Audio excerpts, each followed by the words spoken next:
So let me ask you a question. Would you say this school year feels different than last school year or exactly the same? Now, regardless of how you answered, sometimes the changes are small and subtle from one school year to the next. And sometimes they're a little more noticeable, but there's always something different. For example, maybe you're a freshman this year and you're saying, whoa, I did not sign up for this. I mean, I'm glad to be in high school, but in 8th grade, I was the top of the food chain, and now I'm looking at these seniors and they have full beards. Like, how did I step into this, right? Maybe you're a senior, full beard or not, and you're just thinking, I made it through my junior year last year, and it was the hardest year ever academically, and this year is gonna be so easy. And maybe you're a junior or a senior, but most of your friends were seniors last year, and now they're all off at different places, and it doesn't feel the same.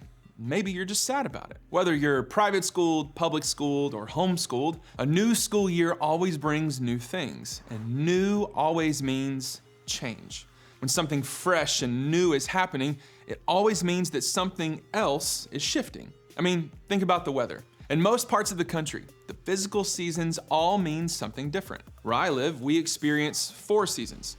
And there's one particular season that we experience where the leaves turn different colors, the temperatures start to drop along with the leaves, and it's when we start to say, it's football season, because fall is in the air, right? It's when you get your pumpkin spice lattes. Now, eventually, fall turns to winter, when we lose those leaves and it gets ridiculously cold. Well, at least for me it does. And then we're so glad that it starts warming up again in the spring, but we don't like how it always brings pollen and bugs, and it's awful. But then after that, we move on from whining and complaining into the raging heat of the summer. And see, every single year this happens again and again and again because the seasons change. They always do. Because here's what we know about seasons. A new season always means change. Now, what's true of the school year and of a season is also true of our lives. Things are always moving and shifting, and that's what we're talking about in this series,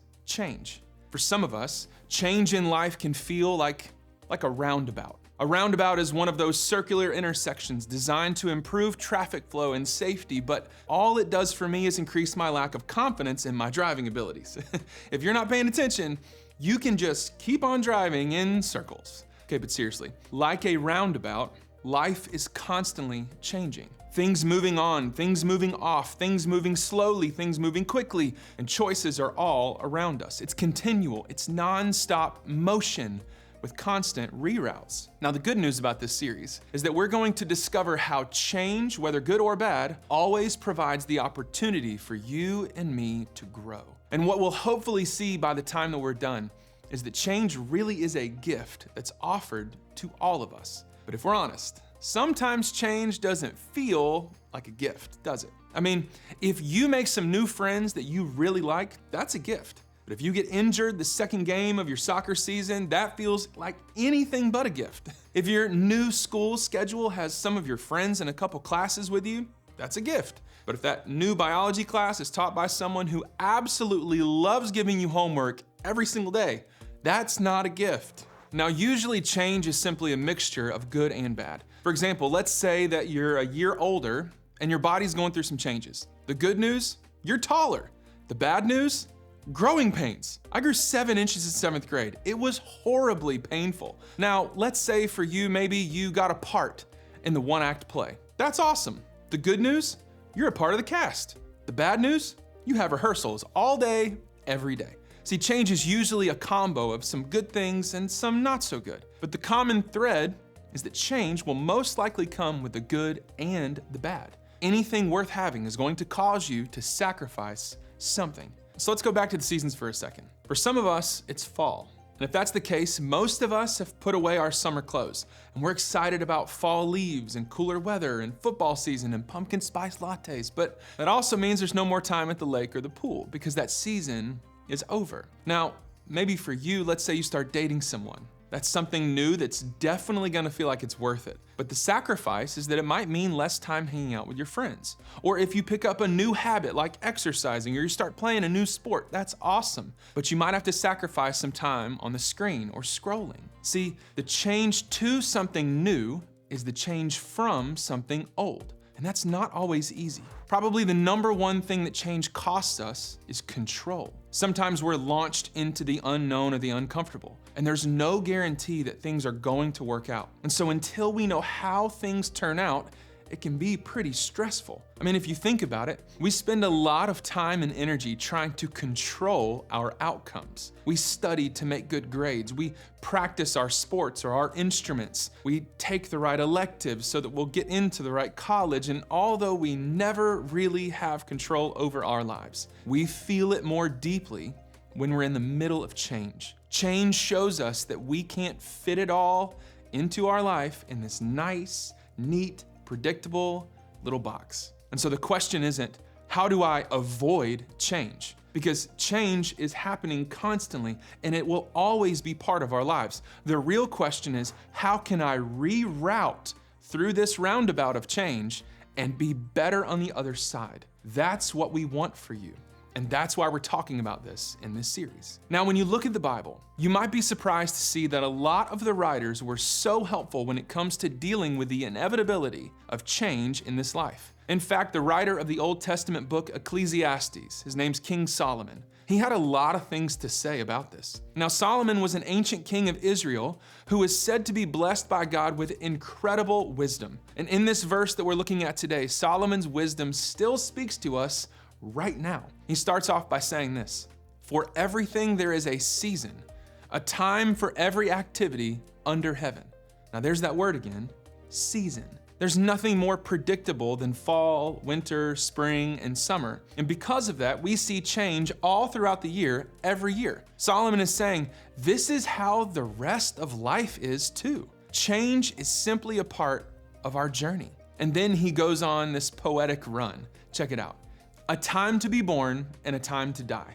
A time to plant and a time to harvest. A time to kill and a time to heal. A time to tear down and a time to build up. A time to cry and a time to laugh. A time to grieve and a time to dance. A time to scatter stones and a time to gather stones. A time to embrace and a time to turn away. A time to search and a time to quit searching. A time to keep and a time to throw away. A time to tear and a time to mend, a time to be quiet, and a time to speak, a time to love and a time to hate, a time for war and a time for peace. Talk about a roundabout of change. What Solomon is basically saying in a very poetic way is, change is going to happen. There's a time when you lean into that friendship, but there may come a time when you need to lean away. There's a time to celebrate the good things that happen, but there's a time when you just need to grieve the tough stuff. There's a time to speak up, and that may be a change for some of you, but there's also a time to be quiet, and that may be a change for others of you. So if I had 3 words to sum up what Solomon says here, it's this: change is life. I've heard it said that change is the only thing consistent in life. We either get with it or not. Knowing that things will change allows us to change the way that we see it and treat it. And since resisting change is pointless, we can open our minds to it and then learn from it. But if you're like me, you may only want to see the positive side of Solomon's list. The times to laugh and dance and embrace and love and find peace. And why can't we just only have that stuff and then get that on repeat? Because the reality is, there's only so much that we can control. And it's really a waste of energy for us to pretend like things will always stay the same. Instead, what if we could actually view change as an opportunity to build our faith? And here's how the Bible defines faith in the book of Hebrews in the New Testament. It says, "Now faith is confidence in what we hope for and assurance about what we do not see." The writer uses phrases like "what we hope for," which means that it may happen or it may not. The writer talks about the things we do not see, which means it's outside of our scope of control. In those moments of change, when things feel out of control, that's when you have an opportunity to trust Jesus. So think about it this way. Have you ever heard of a pendulum? It's the weight that's hung from a fixed point so that it can swing back and forth. Now, there are a lot of types of pendulums, but some of them are called Newton's pendulums that will go non-stop. This is how life works sometimes. It feels like change is constant. It's always moving. But if you actually look at the pendulum, there are these 2 rails that are anchored to something. See, think of these rails as the consistent faithfulness of God. One rail is that God will always love me, and the other is that God will always be with me. So even though there's constant motion happening in my life, when things are moving back and forth, they're changing and bumping into each other, we can keep our eyes on Jesus, who never changes.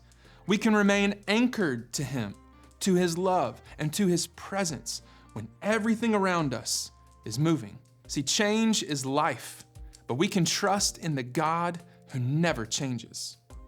So in light of what we talked about today, here are 3 questions I'd love to ask you. First, what change are you facing right now? I mean, where is change happening in your life? Is it happening at school, at home, in a relationship? Is it happening in or around you? I mean, whether it's a change in a friendship, a change at home, going to a new school, becoming an upperclassman, getting a new job, making a new team, the end of sports or theater or band, maybe it's the end of a dating relationship. It all represents an opportunity for you to grow. So embrace the fact that change is going to happen. It's an inevitable part of life that we can either resist or grow through. When change happens, lean into change instead of trying to escape it. Second, how does that change feel? Transitions aren't easy, and it's healthy for us to vocalize the emotions that come with it. Emotions will make their way out of us one way or another, and we might as well find a trusted person and put language to the feelings that we're dealing with. Even if the emotions feel messy and the words you use to describe them don't come out right, it's okay. Just put it out there on the table. And third, how can God use that change to build your faith? In this season of change, where things might feel out of control, it's an opportunity for you to trust Jesus. Maybe the first step is just being honest with God about change and how you feel about it. Ask God to build your faith as you seek to trust God during this time. Maybe talking to someone older who you trust, maybe that'd be a good start. They've probably experienced a lot of change in their lives. So ask them how those changes built their life in the process. Change is life. Just like the seasons change, so do all aspects of life. Now, the good news is that God is with us, and God can use these seasons to build and develop our faith, because God is doing something over the long haul, even though it may not look that way and how you want it in the short term. And because your faith can grow during this roundabout of change, change can absolutely be an incredible gift to you.